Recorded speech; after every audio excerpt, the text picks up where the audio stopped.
शिव बाबा याद है ना। ओम शांति। सुनते हैं आज 11 जुलाई 72 के अव्यक्त बाप दादा के मधुर महावाक्य। आज की अव्यक्त वाणी का टाइटल है निर्णय शक्ति को बढ़ाने की कसौटी, साकार बाप के चरित्र। आज की मुरली में बाबा ने अज्ञानी एवं ज्ञानी में अंतर क्या है, फिर बाबा ने संगम युग की क्या विशेषता है, और साथ साथ बाप दादा ने मिलन में मगन रहने वालों की निशानी क्या होगी। और एक क्वेश्चन बाबा ने पूछा, इतना लक्ष्य श्रेष्ठ होते हुए बताओ कि लक्षण साधारण क्यों हैं। तो अब सुनते हैं 11 जुलाई 72 की मुरली, निर्णय शक्ति को बढ़ाने की कसौटी, साकार बाप के चरित्र। वर्तमान समय की विशेषताओं को जानते हुए अपने में वह सर्व शक्तियां धारण कर अपने आप को विशेष आत्मा बनाया है। जैसे इस समय की विशेषताओं का वर्णन करते हो, वैसे ही अपने में भी ये विशेषताएं देखते हो। जितनी समय में विशेषताएं हैं उतनी स्वयं में भी हैं। वह समय में ज्यादा है और स्वयं में कम है। समय और स्वयं में कितना अंतर समझते हो? अंतर है, आप स्वयं पावरफुल हैं, वह समय पावरफुल है। किसी ने जवाब दिया बाप दादा को, अभी समय है, होना स्वयं को चाहिए। अगर कहते हो होना यह चाहिए, तो दुनिया वाले अज्ञानी निर्बल आत्माएं और आप ज्ञानी आत्माओं में व मास्टर सर्वशक्तिवान आत्माओं में क्या अंतर रहा? ऐसा होना चाहिए, यह होना चाहिए, यह तो वो लोग भी कहते हैं और आप भी कहते हो कि होना चाहिए। तो अंतर क्या हुआ? ज्ञानी और अज्ञानी में यही अंतर है ना। जो लोग कहते हैं चाहिए चाहिए, ज्ञानी लोग चाहिए नहीं कहते, जो होना चाहिए वे करके दिखाते हैं। उन्हों का होता है कहना और ज्ञानियों का होता है करना। यही अंतर है ना। वे सिर्फ कहते हैं और आप करते हो। वे कहते हैं और आप करते हो। तो बाबा ने कितना सुंदर बताया। इस संगम युग की विशेषता ही है कि संगम युग का हर सेकंड मधुर मेला है। जिस मेले में आत्माओं का बाप से मिलन होता है, यह विशेषता और कोई भी युग में नहीं है। वह यही है, बाप और बच्चों का मेला अथवा मिलन कहो तो इस विशेषता को सदा अपने में धारण करते हुए चलते हो। जैसे संगम युग का हर सेकंड का मेला है, वैसे हर समय अपने आप को बाप के साथ मिलन मनाने का अनुभव करते हो। वह इस महान श्रेष्ठ मेले में चलते चलते कब बाप दादा का हाथ छोड़ मेले व मिलन मनाने से वंचित हो जाते हो। जैसे कब कब मेले में कई बच्चे खो जाते हैं, हाँ? माँ बाप का हाथ छोड़ देते हैं। मेला होता है खुशी मनाने के लिए। अगर मेले में कोई बच्चा माँ बाप से बिछुड़ जाए, वह हाथ साथ छोड़ दे, तो उसको क्या प्राप्ति होगी? खुशी की बजाय और ही अशांत हो जाएंगे। तो ऐसे अपने आप को देखो, मेले में सदा खुशी की प्राप्ति कर रहा हूं, सदा मिलन में रहता हूं। जो सदा मिलन में रहेगा उसकी निशानी क्या होगी? उसकी विशेषता क्या होगी? अतीन्द्रिय सुख में रहने वाले व सदा मिलन मनाने वाले की निशानी क्या होगी? उनकी विशेषता सदा मिलन में मगन होगा, वह कब भी कोई विघ्न में नहीं होगा।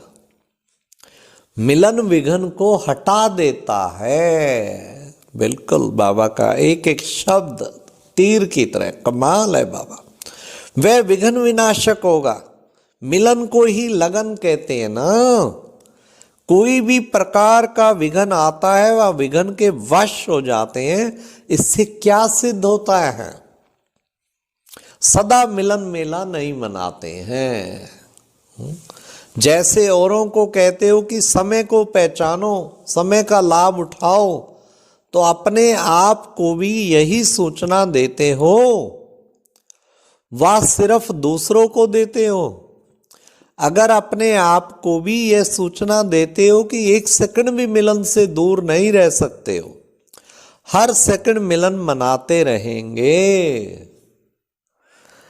जैसे कोई भी बड़ा मेला लगता है, उसका भी समय फिक्स होता है ना कि इतने समय के लिए मेला है, फिर वह समाप्त हो जाता है। अगर कोई श्रेष्ठ मेला होता है और बहुत थोड़े समय के लिए होता, तो क्या किया जाता है? मेले को मनाने का प्रयत्न किया जाता है। वैसे ही संगम के मेले को अगर अब नहीं मनाया, तो क्या फिर कब यह मेला लगेगा? क्या नहीं लगेगा ना। लक्ष्य श्रेष्ठ है तो फिर लक्षण साधारण आत्मा का क्यों? इसका कारण क्या है? लक्ष्य को ही भूल जाते हो। लक्ष्य रखने वाले फिर लक्ष्य को भूल जाते। कोई भी विघ्न का निवारण करने की शक्ति कम क्यों है? इसका कारण क्या है? निवारण क्यों नहीं कर सकते हो? निवारण ना करने का कारण ही जो लक्ष्य रखा है, इसको पा नहीं सकते हो। तो निवारण करने की शक्ति कम क्यों होती? श्रीमत पर चलने वाले का तो जैसा लक्ष्य वैसे लक्षण होंगे। अगर लक्ष्य श्रेष्ठ है तो लक्षण भी साधारण है। तो इसका कारण क्या? क्योंकि विघ्नों को निवारण नहीं कर पाते हो। निवारण न करने का कारण क्या है? किस शक्ति की कमी है? निर्णय शक्ति। ये ठीक है, जब तक निर्णय नहीं कर पाते तब तक निवारण नहीं कर पाते। अगर निर्णय कर लो तो निवारण भी कर लो। तो अपने निर्णय शक्ति को बढ़ाने के लिए सहज साधन कौन सा दिया हुआ है? जैसे सोने को परखने के लिए कसौटी को रखा जाता है ना, इससे मालूम हो जाता है कि सच्चा है वह झूठा है। ऐसे ही निर्णय शक्ति को बढ़ाने के लिए आपके सामने कौन सी कसौटी है? अब सुनिए, बड़े ध्यान से सुनना। साकार बाप का हर कर्तव्य और हर चरित्र यही कसौटी है। यह है कसौटी।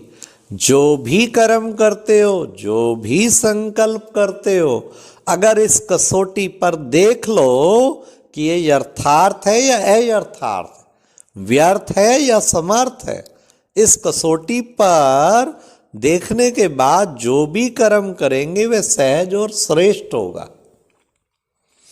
तो इस कसौटी को ही साथ नहीं रखते हो, इसलिए मेहनत लगती है। जो सहज युक्ति है इसको भूल जाते हो। इस कारण विघ्नों से मुक्ति नहीं पा सकते हो। अगर सोने का काम करने वाले के पास कसौटी ठीक ना हो तो क्या होगा? धोखा खा लेंगे। हाँ, तो बाबा कहते ऐसे ही अगर ये कसौटी सदा साथ स्मृति में ना रखते हो तब मुश्किल अनुभव करते हो। है तो सहज ना, फिर मुश्किल क्यों हो जाता है? क्योंकि युक्ति को यूज नहीं करते हो। हाँ, युक्ति यूज करो तो मुक्ति जरूर हो जाए।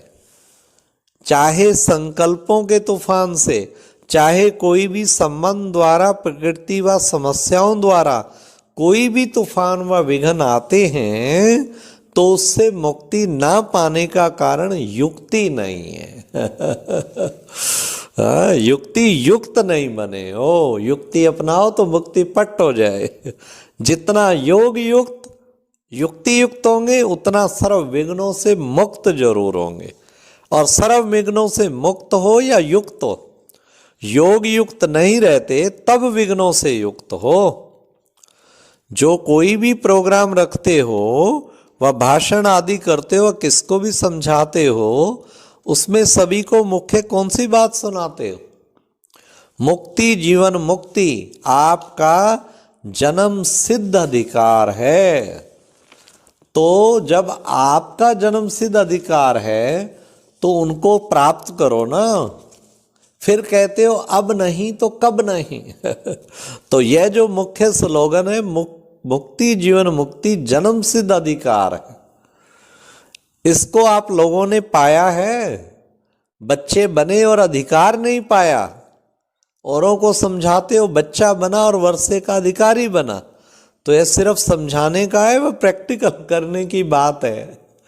प्रैक्टिकल लायक बनना दूसरी बात, लेकिन मुक्ति जीवन मुक्ति का वर्षा मिल गया व नहीं, यहां ही पा लिया व मुक्ति धाम में मुक्ति और स्वर्ग में जीवन मुक्ति लेना है। भविष्य में तो मिलना ही है, लेकिन भविष्य के साथ साथ अभी मुक्ति जीवन मुक्ति नहीं मिली है। जब बाप अभी मिला तो वर्षा भी अभी मिला है, भविष्य के दिलासे पर चल रहे हो ना। फिर बाबा ने कहा जीवन में रहते हुए देह और देह के संबंध और पुरानी दुनिया के आकर्षण से मुक्त हो, इसको ही जीवन मुक्त कहा जाता है। तो मुक्ति जीवन मुक्ति का अनुभव अभी करना है, ना कि भविष्य में। भविष्य में तो यहाँ की प्राप्ति की प्रालब्ध मिलती रहेगी, लेकिन प्राप्ति का अनुभव अभी होता है। भविष्य में तो अंडरस्टूड है, वह है श्रेष्ठ कर्मों की प्रालब्ध, लेकिन श्रेष्ठ कर्म तो अभी होते हैं ना। तो प्राप्ति का भी अनुभव अभी होगा। भविष्य के दिलासे पर सिर्फ न रहना, चेक रख कर अपनी चेकिंग में रह जाओ, ऐसे नहीं करना। हाँ, सोचो कि भविष्य में होगा। भविष्य बाबा कहते हैं अभी सब कुछ अनुभव होगा। तो कलाबाजी का खेल देखा, भट्ठी वालों ने आज कलाबाजी अच्छी दिखाई। क्या दिखाई? अभी समाप्ति में भी सभी कमजोरियों भी समाप्त हो जाएंगी ना, फिर यह कलाबाजी तो नहीं खेलेंगे ना। सदा मुक्ति और जीवन मुक्ति अधिकार के निश्चय और नशे में रहने वाले सर्वश्रेष्ठ आत्माओं को धारण कर श्रेष्ठ आत्मा बनने वाली आत्माओं को याद, प्यार और नमस्ते। ओम शांति। जन जन तक बाबा का संदेश पहुंचाने के लिए शिवरात्रि पर एक विशेष वीडियो तैयार की है, जिसके द्वारा शोभा यात्रा में बहुत अच्छी सेवा हो सकती है और कार्यक्रम में भी इसे सुनाया जा सकता है।